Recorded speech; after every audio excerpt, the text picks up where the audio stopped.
British Chancellor of the Exchequer, known everywhere else as the Finance Minister, Rachel Reeves. Now, the Kremlin has confirmed that Moscow has received the amended peace plan to end the war between Russia and Ukraine. A Kremlin official, Yuri Ushakov, said some aspects could be viewed positively, but many others required further consideration. He said there'd be no detailed discussion yet with Russia of the U.S. peace plan. Mr. Ushakov confirmed that next week American officials, including Donald Trump's envoy, Steve Witkoff, would visit Moscow to discuss that peace proposal. Commenting on the leaked transcript of one of his telephone conversations with Mr. Witkoff, Mr. Ushakov suggested the call had been leaked to hinder peace talks. President Trump has dismissed criticism of Mr. Witkoff after that leak appeared to show him coaching Mr. Ushakov on how to get on the president's good side. Meanwhile, Vladimir Putin's spokesman Dmitry Peskov said it was premature to conclude that an agreement to end the fighting in Ukraine was close to being struck. We firmly believe security decisions about Ukraine must include Ukraine. That was our position in Geneva.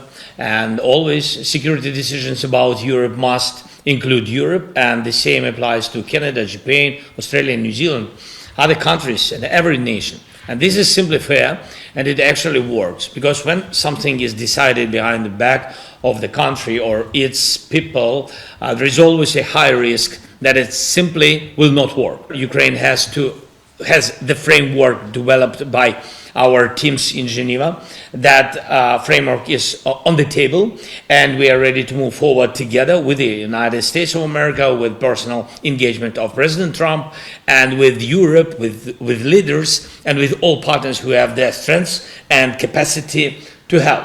And I'm ready to meet with President Trump, and there are sensitive points to discuss. We have them still, and we think that the presence of European leaders could be helpful.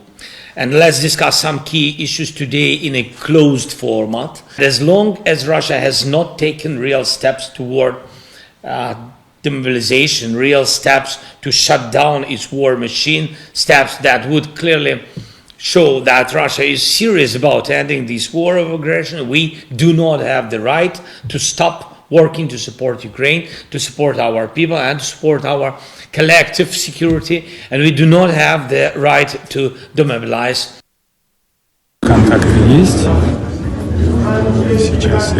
No, but we do have contacts. 009, now we're getting somewhere. You've probably heard Trump himself say that he intends to send to Moscow. Once the exact dates for the contact in Moscow are confirmed, we will inform you accordingly. You know, in fact, I would not exaggerate their importance. But it is clear that there will be many people in different countries, including the United States, who will try to disrupt these developments towards a peaceful path. Well, hang on, it's a bit early to say that. The Russian presidential spokesman there, Dmitry Peskov, and before him, the Ukrainian President Volodymyr Zelenskyy. Well, for more on this, I'm joined now on the line from London by the author and international affairs analyst, Dr. Marek Laskiwiecz. Dr. Laskiwiecz, thank you very much indeed for joining us. So Moscow now has in its hands President Trump's latest plan to end the war with Ukraine. Details about what's being proposed are unclear, but it seems the plan was amended after Ukraine and its European allies objected to some of the original suggestions put forward a week ago. The question is, will President Putin accept those changes? I'm afraid it's most unlikely.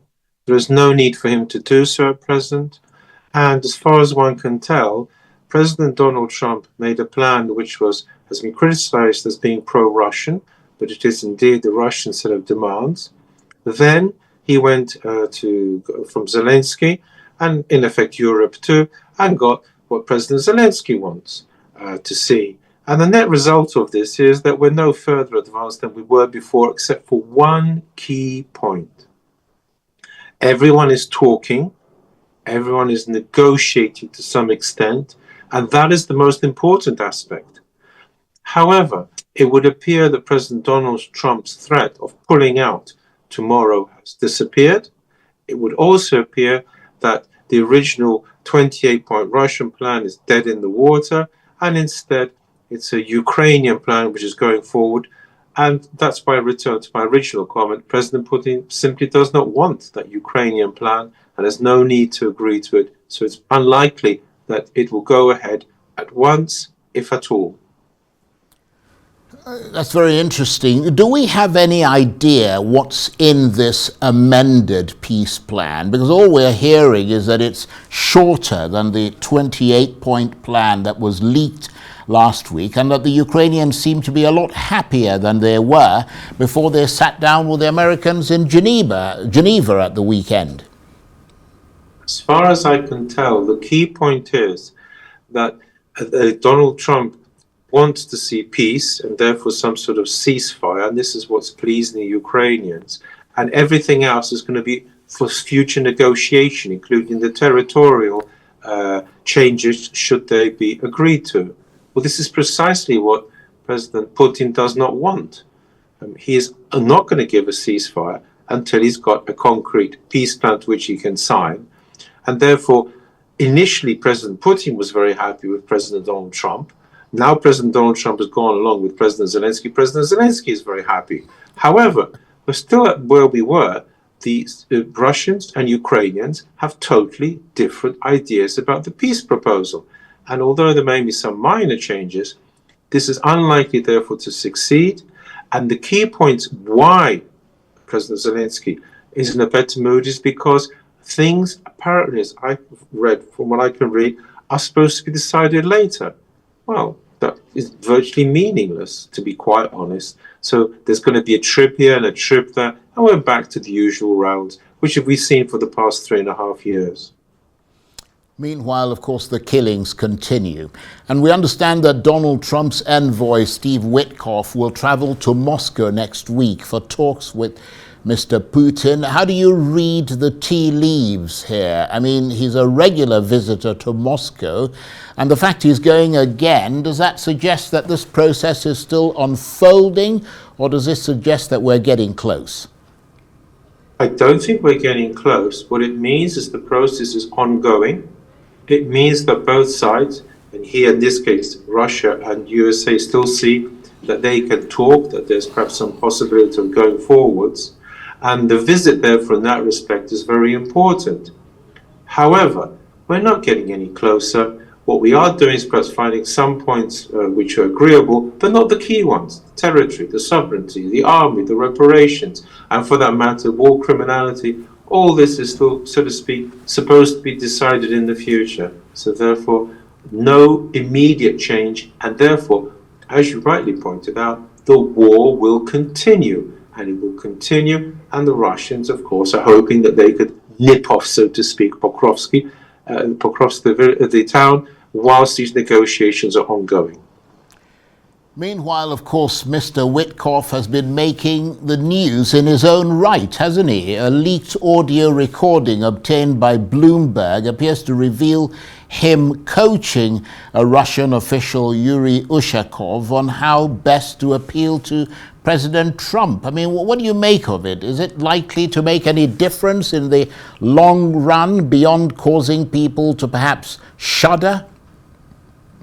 No, I can't see any long-term effect from this. There are always being leaks, mics left on, this sort of thing. It's, of course, embarrassing, but it's got no real impact because at the end of the day, it's what plans are put forward, which are important as far as we're concerned. However, it does show one thing. It shows that Russia and America have certainly got warmer relations now than for a long time before.